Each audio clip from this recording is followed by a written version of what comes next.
The Wyoming wind howled across the open range, as if mourning with the man riding through it, a tall, broad-shouldered cowboy whose beard was rough, whose eyes were tired, and whose heart carried more weight than the saddlebags slung across his horse. His name was Elias Warren, a widower whose ranch had once been filled with laughter and warmth, bred in a woman's gentle voice, humming in the kitchen, but now echoed only with the soft footsteps of his two daughters, Clara, who was 8 and quiet as snowfall, and June, who was 5 and asked every night why Mama wasn't coming back from heaven yet.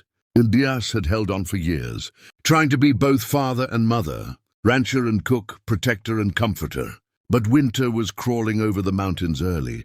The cattle were thin, and the storms were expected to be cruel. And so on a cold October evening, as he rode toward the small town of Willow Creek to pick up supplies, he found something, or rather someone, on the side of the road. A woman shivering beneath a threadbare shawl, kneeling in the dirt beside a broken wagon wheel with tears freezing on her cheeks. Her name, she whispered, was Marianne Hale, a woman fleeing a cruel fiancé who had tried to trade her future for the price of her family's unpaid debts.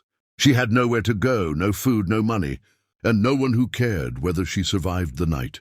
Elias wasn't the type of man who brought strangers home, but something in her voice, soft, cracked, desperate, cut through the numbness he had been living in. And when she swayed and nearly collapsed from hunger, he caught her, lifting her as if she weighed nothing at all. He brought her back to the ranch, telling himself it was temporary, just until she warmed up, just until she found a safe path forward.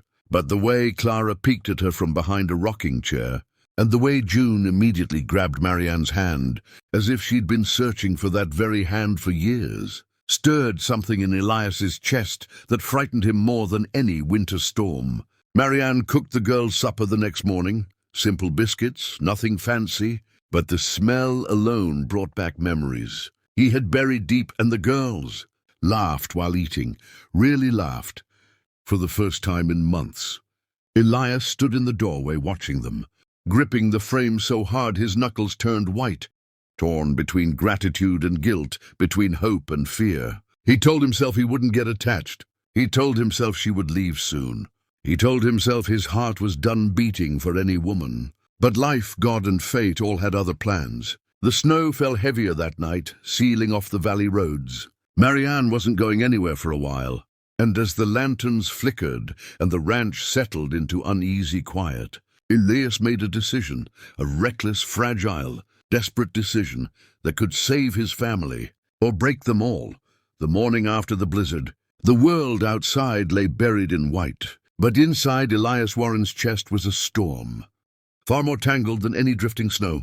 He found Marianne in the barn, brushing down his horse, humming softly in warmth despite the cold, the same melody his late wife used to sing when she wanted, to calm the girls during thunderstorms. For a moment he simply stood there, boots planted in straw, breath caught in his throat, watching this woman, this stranger, move with tenderness his home had forgotten. He never meant to speak. He never meant for the words to tumble out as raw and vulnerable as they did. But exhaustion, fear, and the sight of his daughters clinging to Marianne that morning pushed him to the breaking point. "Marianne," he said, voice thick. She turned, and he saw the traces of worry in her eyes, the kind worn by people who have survived too much. "You need shelter," he said, stepping closer, snow melting from his hat brim. "And my girls, they need a mother." He swallowed hard, unable to believe he was doing this. "I can offer you food, warmth, protection. In return, I'm asking, not demanding, not expecting, but asking if you'd consider staying. I ain't looking for romance, just a family my girls can lean on." Marianne's breath hitched, her eyes widening, her fingers curling around the horsebrush as if she needed something to anchor her trembling hands. She had run from a man who valued her like property. Yet here stood another man offering her a place, a role, but with a gentleness that made her chest ache. Tears welled in her lashes. "Elias, I'm not sure I know how to be a mother," she whispered. "I'm not even sure I know how to stay still in one place anymore." Elias stepped forward, slow and unsure, as if he were approaching a wounded animal. I ain't asking you to be perfect, just to care, just to give them a woman's warmth that I can't. Behind them, little June's voice piped up. Are you going to stay with us, Miss Marianne? And Clara, who rarely spoke, tugged on Marianne's coat and whispered, Please don't go. Marianne knelt, tears streaming freely now as she wrapped the girls in her trembling arms. That one small instinctive act shattered the ice inside Elias's chest.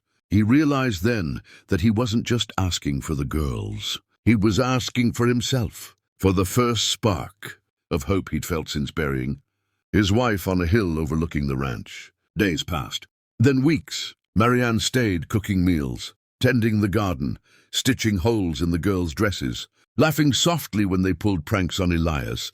The ranch began to feel alive again, but with every sunset, Elias wondered if he had done the right thing, if he was selfish for wanting Marianne to stay, for wanting to build a future with a woman who might still be looking over her shoulder, fearing her past. But one evening, as he repaired a fence, she walked up to him, clutching a wool shawl around her shoulders. Elias, she said gently, voice steady now, your girls have given me something I thought I lost, a place to belong, and you've shown me more kindness than anyone ever has. She hesitated, heart pounding.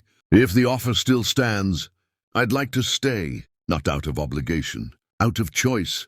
Elias froze, then looked into her eyes, not seeing a runaway, not seeing a burden, but seeing a woman with strength carved from suffering, a woman rising again. He tipped his hat, voice breaking.